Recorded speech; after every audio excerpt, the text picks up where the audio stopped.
রাজ্য সরকারি কর্মচারীদের যে বকেয়া ডিএ সেটা দেবার জন্য দেশের সর্বোচ্চ ন্যায়ালয় ইতিমধ্যেই নির্দেশ দিয়ে দিয়েছে। এটা নিয়ে আর কোনো ধোঁয়াশা নেই, কোনো ধন্দ নেই যে মামলার মীমাংসা হয়ে গেছে, মামলার চূড়ান্ত রায় ঘোষণা করা হয়ে গেছে। কিন্তু তারপরেও রাজ্য সরকার এই মামলার যে রায় বেরিয়েছে সেটাকে মান্যতা দেবে, মান্যতা দেবে তো, এটা নিয়ে সংশয় তৈরি হচ্ছে। এই সংশয়টা সরকারি কর্মচারীদের মধ্যে এখনো প্রবলভাবে রয়েছে। আইনের দৃষ্টিকোণ থেকে দেখলে আইন অনুযায়ী রাজ্য সরকার যে রায় সুপ্রিম কোর্ট দিয়েছে সেটা মানতে বাধ্য, কিন্তু এ রাজ্যে এসে সমস্ত আইন কানুন কেমন যেন উল্টে পাল্টে যায়। আমরা বারবার দেখেছি আইন একরকম থাকে আর রাজ্য সরকার তার আচরণ আলাদা রকম করে, করতেই থাকে। একাধিক ক্ষেত্রে আমরা এটা দেখেছি। যারা মামলা করেছিলেন, মামলায় যারা লড়েছিলেন সরকারি কর্মচারীদের একাংশ, যদিও সবাই মামলাটার সঙ্গে ছিলেন, কেউ কেউ রাস্তার লড়াইকে জোর দিতে বলেছিলেন আর কেউ মামলার আইনি লড়াইটাও লড়তে চেয়েছিলেন। তো যৌথভাবে আইনি লড়াই লড়া হবে এবং রাস্তার লড়াইতে সরকারকে চাপে রাখার প্রয়াসও করা হবে। এই দুটো পদ্ধতিতেই সরকারি কর্মচারীরা এগোচ্ছেন। সেই সূত্র ধরেই এখন যেটা পরিস্থিতি, তাতে সরকারি কর্মচারীরা আবারও রাস্তায় নামছেন। ডিএ পাবার জন্য তারা আগামীকাল একটা মহা মিছিলের ডাক দিয়েছে। আমি দেখছিলাম সামাজিক মাধ্যমে বিভিন্ন জায়গাতে তারা ছোট ছোট করে বিভিন্ন জায়গায় বলছেন যে সরকারকে বাধ্য করুন, সরকারকে বাধ্য করবার জন্য রাস্তায় নামুন। ঠিক এই মুহূর্তে রাস্তায় নামাটা খুব জরুরি। আমাদের ঠিক এখানেই জিজ্ঞাস্য, রাস্তায় নামতে হবে কেন? ইতিমধ্যেই তো সুপ্রিম কোর্ট তার রায় বলে দিয়েছে, তারপরেও সরকারি কর্মচারীরা এতটা সংশয়াপন্ন কেন? কেন তাদের মনে হচ্ছে যে এখনো যে মামলার রায় বেরিয়েছে সেটা মান্যতা দেবে না সরকার? কেন এখনো তাদের সরকারকে বাধ্য করাতে হচ্ছে? প্রশ্নটা খুব জরুরি। তাহলে আমাদের দেশের আইন, আমাদের দেশের সর্বোচ্চ ন্যায়ালয়ের নির্দেশ, তার কোনো মূল্য নেই বা তার উপরে কি আস্থা রাখতে পারছেন না সরকারি কর্মচারীরা? তারা বারবার করে বলছেন যে সরকার এখনো নড়ে চড়ে বসেনি। 31শে মার্চের মধ্যে বকেয়া যে ডিএ রয়েছে তার 25% দিয়ে দিতে বলা হয়েছে এবং তারপরেরটা কিভাবে দেওয়া হবে তার জন্য একটা কমিটি সুপ্রিম কোর্ট ইতিমধ্যে করে দিয়েছে। সুপ্রিম কোর্ট জানিয়ে দিয়েছে যে তারাই কমিটি করে দিয়েছে, তারাই কিভাবে দেওয়া যাবে সেটা নির্ধারণ করবেন। কিন্তু রাজ্য সরকারের তরফে প্রশাসনের যিনি মাথা, তিনি কি বলছেন? তিনি বলেছেন গোটা বিষয়টা সাবজুডিস। এখনো, আমি একবারে কোট আনকোট বলছি, এখনো তিনি বলছেন যে গোটা বিষয়টা সাবজুডিস। আমরা জানি না এটার মানে কি। আসলে আমাদের প্রশাসনিক প্রধান নানা সময় এভাবেই নানা কথা বলে যান, আর তারপরে তিনি বলছেন তারাও একটা কমিটি তৈরি করবেন। এখনো নাকি অনেক পথ খোলা আছে, তারাও কমিটি তৈরি করে গোটা বিষয়টা পর্যালোচনা করবেন। কিসের কমিটি, কিসের পর্যালোচনা আমরা জানি না। কিন্তু এই পরিপ্রেক্ষিতে আমরা যেটা জানতে পারছি, বৃহস্পতিবার রাজ্য সরকারি কর্মচারীদের একটা অংশ যারা যৌথ সংগ্রামী মঞ্চ তৈরি করে একসঙ্গে লড়াই করছেন, তারা মহা মিছিলের ডাক দিয়েছেন, তারা রাস্তায় নামছেন। আমরা তাদের কাছ থেকে শুনবার চেষ্টা করবো যে কি তাদের সংশয়, কি তাদের সন্দেহ। সুপ্রিম কোর্টের এত বড় একটা রায় হয়ে যাওয়ার পরেও তারা কি এখনো ভরসা রাখতে পারছে না যে সরকার তাদের প্রাপ্যটা দেবে? আসলে এই বিষয়টার উপরে আলোকপাত করি। ঠিক এই মুহূর্তে আমার সঙ্গে সরাসরি রয়েছেন সংগ্রামী যৌথ মঞ্চের অন্যতম সদস্য সুদীপ চন্দ। আমি প্রত্যাশা করছি আর কিছু সময়ের মধ্যে আরো একজন আসবেন, অর্জুন সেনগুপ্ত আমার সঙ্গে সংযুক্ত হবেন, তখন তারও কথাও শুনবো। আমি সুদীপ বাবুর কাছে প্রথম জিজ্ঞাসা করি, সুদীপ বাবু, এই যে মহা মিছিল আপনারা ডাক দিয়েছেন, কোথাও কি আপনাদের এটা একটা সংশয়ের জায়গা থেকে যে রাজ্য সরকারের উপর চাপ তৈরি করতে হবে, তা না হলে সর্বোচ্চ ন্যায়ালয়ের যে নির্দেশ সেটাও পালন করতে সরকার সম্মত নাও হতে পারে, সেই জায়গা থেকে কি মহা মিছিলের ডাক? না, বিষয়টা একটু পরিষ্কার করে বলা যাক। সেটা হচ্ছে পশ্চিমবঙ্গ সরকার গণতান্ত্রিকভাবে নির্বাচিত সরকার এবং সংবিধানের শপথ নিয়েই তারা ক্ষমতায় বসেছে। তো সেই অবস্থায় মহামান্য সর্বোচ্চ আদালতের রায় মেনে চলতে ওনারা বাধ্য। এ বিষয়ে বিন্দুমাত্র সংশয় বা অন্য কোনো কিছুর ব্যাপার। কিন্তু যেটা মূল আশঙ্কার বিষয় সেটা হচ্ছে যে রাজ্য সরকার যেন তেন প্রকারেণ রাজ্য সরকারি কর্মচারীদের এই যে প্রাপ্য, এই প্রাপ্যটা ওনারা দিতে চান না। এই আইনি লড়াই দীর্ঘদিন আগে শুরু হয়েছে, 2016 সাল থেকে শুরু হয়েছে। সবার প্রথমে রাজ্য প্রশাসনিক ট্রাইব্যুনাল, সেখান থেকে হাইকোর্ট, হাইকোর্ট থেকে গিয়ে সর্বোচ্চ সুপ্রিম কোর্ট, এই জায়গায় এই যে লড়াইটা চলছে, এই লড়াইতে কিন্তু সরকার প্রথম থেকেই জানতো যে আমাদের হার এক প্রকার নিশ্চিত। তা সত্ত্বেও কিন্তু সরকার লড়াইটা চালিয়ে গেছে যে যতদিন মানে দেহে প্রাণ আছে ততদিন পর্যন্ত সরকারি কর্মচারীদের দিয়ে আমরা দেব না, এই মানসিকতা থেকে। তো সেই জায়গায় দাঁড়িয়ে সুপ্রিম কোর্টও পুরো বিষয়টা বুঝতে পেরেছেন। সুপ্রিম কোর্ট ডিটেলড মানে এক্সটেন্সিভ হিয়ারিং করেছেন এবং ওনারা বুঝতে পেরেছেন যে রাজ্য সরকার মানে নিজেদের সাংবিধানিক দায়িত্ব পালন করতে চান না। তাই জন্য কিন্তু ওনারা মামলাটা এখনো পর্যন্ত ডিসপোজ করে দেননি। আগামী 15ই এপ্রিল কিন্তু একটা তারিখ ধার্য করে রেখেছেন এই মামলার পরবর্তী শুনানির জন্য। অর্থাৎ রাজ্য সরকার কর্মচারীদের ন্যায্য পাওনা আটকানোর জন্য আবার যে ধরনের মানে অনৈতিক কাজকর্মগুলো করতে পারে সেটা ওনারা আশঙ্কা করেছেন বলেই আগামী 15ই এপ্রিল আবার তারিখ রেখেছেন, যে যাতে করে আবার নতুন করে শুনানি করা যায়। এই যে মধ্যবর্তী সময় রায়দানের দিন থেকে 15ই এপ্রিল পর্যন্ত রাজ্য সরকারকে কি কি কাজ করতে হবে সেটাও কিন্তু সুপ্রিম কোর্ট বেঁধে দিয়েছেন। কমিটি তৈরি করার কথা বলেছেন। 25% যা বকেয়া তার 25% ইমিডিয়েটলি মিটিয়ে দিতে বলেছেন। ইমিডিয়েটলি শব্দের ব্যাখ্যা আশা করি আমরা সকলেই জানি, সেটা মিটিয়ে দিতে বলেছেন। এবং বাকি যে 75%, সেই 75%-এর কোনটা কিভাবে কতগুলো ইনস্টলমেন্টে রাজ্য সরকার মানে কর্মচারীদেরকে পেমেন্ট করতে পারবে সেটা দেখার জন্য রাজ্যের মানে রাজকোষের ওপরেও যাতে চাপ না পড়ে সেজন্য সুপ্রিম কোর্টের অবসরপ্রাপ্ত বিচারপতি মাননীয়া ইন্দু মালহোত্রার নেতৃত্বে 4 সদস্যের কমিটি তৈরি করে দিয়েছে। তো এখান থেকে রাজ্য সরকারের আমি আমার বক্তব্যটা একটু সংশোধন করে নিই। তার মানে ওই যে যেটা আমি বলেছিলাম 31 ওইটা নয়, ইমিডিয়েটলি 25% দিয়ে দিতে বলেছে, মানে দিয়ে যেটা তার 25% যত তাড়াতাড়ি সম্ভব, তাই তো? ঠিক, বেশ, হ্যাঁ তাই, বেশ, হ্যাঁ এবার বলুন আপনি। হ্যাঁ, তো সেই জায়গায় দাঁড়িয়ে মানে রাজ্য সরকারের হাতে আইনি রাস্তায় এখনো হয়তো কিছুটা মানে সময় নষ্টের সুযোগ আছে, কিন্তু আমরা আশাবাদী যেভাবে একেবারে নিচের আদালত থেকে মানে রাজ্য প্রশাসনিক ট্রাইব্যুনাল থেকে সর্বোচ্চ আদালত পর্যন্ত বিষয়টা গেছে, তাতে কর্মচারীদের এটা যে ন্যায্য আইনি অধিকার সেটা ইতিমধ্যেই স্বীকৃত হয়েছে।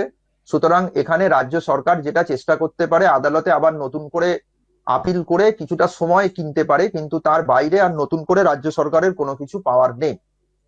এই মামলায় ইতিমধ্যেই হয়ে গেছে যে এটা কর্মচারীদের ন্যায্য পাওনা এবং এটা সুপ্রিম কোর্ট যেহেতু রায় দান করে দিয়েছেন, এটা আর পাল্টানোর কোনো রাস্তা নেই। কিন্তু আমাদের এবার আপনারা বলতে পারেন যে আমরা কেন রাস্তায় নামছি। আমাদের সর্বোচ্চ আদালতের রায়ের ওপরেও ভরসা আছে এবং আমরা ন্যায় বিচার পাবো সেটাও আমরা জানি। কিন্তু একই সাথে আমাদের যেটা বক্তব্য, এই যে আদালত রায়দান করেছেন এটা কিন্তু আমাদের যে 5ম বেতন কমিশন ছিল সেই বেতন কমিশনের যেটা বকেয়া, সেই বেতন কমিশনের বকেয়া সংক্রান্ত ব্যাপার। আর আমাদের কর্মচারীদের মূল দাবি হচ্ছে ভারতবর্ষের অধিকাংশ অঙ্গরাজ্য এবং কেন্দ্রীয় সরকারের কর্মচারীরা AICPI একটা সর্বভারতীয় সূচক, সেই সূচক অনুসারে মহার্ঘ ভাতা পান। এটা কারুর দয়ার দান নয় বা কোনো নির্দিষ্ট দিনে প্রশাসনিক প্রধানের ইচ্ছা মতো নির্ধারিত কোনো মানে মাত্রা এটা প্রদান করা যায় না। নির্দিষ্ট মাত্রা আছে এবং সেটা যে সংস্থাটির কথা বললাম AICPI একটি সংস্থা, এটা মানে নির্ধারণ করে এবং সেই অনুসারে অধিকাংশ অঙ্গরাজ্য এবং কেন্দ্র সরকার তার কর্মচারীদের বেতনটা দেন। আমাদের মূল দাবি হচ্ছে এই AICPI অনুসারে মহার্ঘ ভাতা আদায় করা। তার জন্য রাস্তাতেও লড়াই চলছে এবং একই সাথে আদালতেও লড়াই চলছে। তো আমাদের যে মিছিল, আমাদের সেই মিছিলের উদ্দেশ্য হচ্ছে আমাদের AICPI এর যে মহার্ঘ ভাতা, সেই মহার্ঘ ভাতার অধিকারকেও সুনিশ্চিত করা এবং একই সাথে রাজ্য সরকারের ওপর চাপ তৈরি করা যাতে রাজ্য সরকার আর সময় নষ্ট করতে না পারে। কারণ এখন রাজ্যের পালানোর আর কোনো রাস্তা নেই, শুধুমাত্র কিছুদিন সময় নষ্ট করার রাস্তা খোলা আছে। সেই সময় নষ্ট করাটা যাতে রাজ্য সরকার দীর্ঘদিন করতে না পারে, আমরা সেটাই চাই। একই সাথে পশ্চিমবঙ্গে এই মুহূর্তে মানে সরকারি প্রতিষ্ঠান এবং শিক্ষাক্ষেত্র মিলিয়ে প্রায় 6 লক্ষ অবসরপ্রাপ্ত কর্মচারী। যারা অবসরপ্রাপ্ত তাদের তো আর বেতন বৃদ্ধি হয় না, বা তারা যখন অবসর নিয়েছিলেন তখন তাদের যে মূল বেতন ছিল তার অর্ধেক বেতন তারা পান। এখন এই অবস্থায় যদি মহার্ঘ ভাতা বৃদ্ধি না হয় তাহলে তারা দৈনন্দিন খরচ চালাতে গিয়ে সমস্যায় পড়ছেন, অথচ সরকার সেই ধরনের মানে অবসরপ্রাপ্ত কর্মচারীদের দিকেও চোখ তুলে তাকাচ্ছে না। এই ধরনের মানে কর্মচারীরাও মারাত্মক অর্থনৈতিক সংকটের মধ্যে পড়েছেন মূল্যবৃদ্ধির বাজারে। এই পরিস্থিতিতে দাঁড়িয়ে আমরা চাই রাজ্য সরকার যত দ্রুত সম্ভব কর্মচারীদের পাওনা মিটিয়ে দিক। সেই জন্যই আমাদের আগামীকালের আন্দোলন, এবং এই আন্দোলন মানে রাজ্যের সর্বস্তরের কর্মচারীদের মানে মিলিত আন্দোলন। আমরা চাইবো রাজ্যের সমস্ত ধরনের কর্মচারী যারা আছেন, তিনি যে রাজনৈতিক মতাদর্শে বিশ্বাসী হন বা যে সংগঠনের আদর্শে বিশ্বাসী হন, এমনকি তিনি যদি তৃণমূল কংগ্রেসের যে কর্মচারী সংগঠন আছেন তাদেরও সদস্য হন, আমরা আশা করব যে কালকে সবাই রাস্তায় নামবেন, কারণ এই দাবি কোনো ব্যক্তির একজনের দাবি নয়, সামগ্রিক কর্মচারী সমাজের দাবি। অর্জুন বাবুর কাছে জানতে চাইবো, অর্জুন বাবু আগামীকাল আপনারা পথে নামবেন, যে প্রশ্নটা আমি সুদীপের কাছে দেখেছিলাম, আপনার কাছেও আমার একই রকম প্রশ্ন, যে আপনারা রাস্তায় নামছেন, ইতিমধ্যে সর্বোচ্চ ন্যায়ালয় আপনাদের পক্ষে রায় দিয়েছে, কোথাও কি এই রাস্তায় নামাটা এই কারণে যে সরকারকে আপনারা একটা বাড়তি চাপের মধ্যে রাখতে চান, কিংবা আপনাদের মধ্যে এখন এই সংশয়টা রয়েছে যে সর্বোচ্চ ন্যায়ালয় একটা অর্ডার দেবার পরেও সেটাকে এড়িয়ে যাওয়ার নানা পথ খুঁজছে রাজ্য সরকার? দেখুন, ভারতবর্ষকে বলা হয় বৃহত্তম গণতান্ত্রিক দেশ। তো আমরা যখন একটি দেশকে গণতান্ত্রিক দেশ বলি, এটা কিন্তু আমরা মনে করি না যে সেই দেশের সব নাগরিকের সমানাধিকার আছে। একটা উদাহরণ দিলেই বিষয়টা স্পষ্ট হবে। ধরুন, এই যে ডিএ মামলায় সরকার কর্মচারী ন্যায্য পাওনা থেকে তাকে বঞ্চিত করার জন্য এদেশের সব থেকে বড় নামী যে আইনজীবী তাদেরকে নিযুক্ত করেছিলেন। অমিতাভ চৌধুরী নামক একজন আরটিআই অ্যাক্টিভিস্ট, তিনি একটি আবেদন করেছিলেন। তার উত্তরে যে সরকার যে উত্তর দিয়েছে সেখানে আমরা দেখতে পাচ্ছি যে এই আইনজীবীদের পেছনে কর্মচারীদের ন্যায্য প্রাপ্য মহার্ঘ ভাতাকে না দেওয়ার জন্য আইনি লড়াই করে সরকার 87,77,00,000 টাকা খরচ করেছে। তো আমরা সংগ্রামী যৌথ মঞ্চের পক্ষ থেকে যদি কপিল সিব্বাল বা মনু সিংভির মতো নামি দামি কোনো আইনজীবীকে বিরোধী পক্ষে দাঁড় না করাতে পারতাম, তা না হলে কিন্তু এই ডিএ মামলার রায় আজকে যে আমাদের পক্ষে এসেছে এটি আকাশ কুসুম হতো।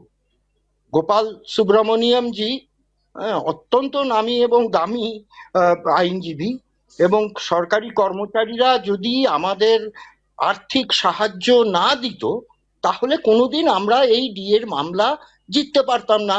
অন্য কোনো কম নামী বা কম দামি আইনজীবীকে যদি দাঁড় করাতাম তাহলে এ মামলার রায় আমাদের পক্ষে আসতো না। অর্থাৎ দেখুন, অধিকার সেটি খাতায় কলমে প্রত্যেকেরই আদালতে, সে সুপ্রিম কোর্ট অব্দিতে গিয়ে লড়াই করার, আইনি অধিকার ছিনিয়ে নেওয়ার লড়াইয়ের মধ্যে দিয়ে, আইনি লড়াইয়ের মধ্যে দিয়ে অধিকার আছে। কিন্তু আপনার পকেটে যদি ওই টাকাটা না থাকে তাহলে ওই অধিকার কিন্তু আপনি অর্জন করতে পারবেন না। তৎসত্ত্বেও একটি দেশকে, যেখানে খাতায় কলমে ডেমোক্রেটিক কান্ট্রি, যেখানে খাতায় কলমে এভাবে সব মানুষের সমান অধিকারের কথা বলা আছে, কিন্তু ব্যবহারিক ক্ষেত্রে অর্থ দিয়েই সেই অধিকার কিনতে হয়, এরকম দেশগুলোতেও কিন্তু, ডেমোক্রেটিক কান্ট্রিগুলোতেও কিন্তু একটা চেক অ্যান্ড ব্যালেন্সের সিস্টেম আছে। বিচার ব্যবস্থা আছে, প্রশাসন আছে, আমলাতন্ত্র প্রশাসন আছে, পুলিশ আদালত আছে, এবং যেটাকে ফোর্থ এস্টেট বলে যে সংবাদ মাধ্যম আছে। এগুলো কিন্তু সবই ইন্ডিপেন্ডেন্ট অফ ইচ আদার, একে অপরের প্রতি নির্ভরশীল নয়। এবং তারা যখন একটি স্তম্ভ সে কিছু বাড়াবাড়ি করে, সে গণতান্ত্রিক অধিকার মানুষের খর্ব করার চেষ্টা করে, অন্য স্তম্ভটি কিন্তু সেটিকে গার্ড করে, সেটিকে রক্ষা করে। তার কারণ ওভারঅল যে ডেমোক্রেটিক সিস্টেম, সেইটিকে বাঁচানোর দায় কিন্তু সকলেরই রয়েছে। ধরুন, আজকে সুপ্রিম কোর্ট আমেরিকার সুপ্রিম কোর্ট রায় দিয়েছে যে ট্রাম্পের যে শুল্ক চুক্তি সেটি বেআইনি।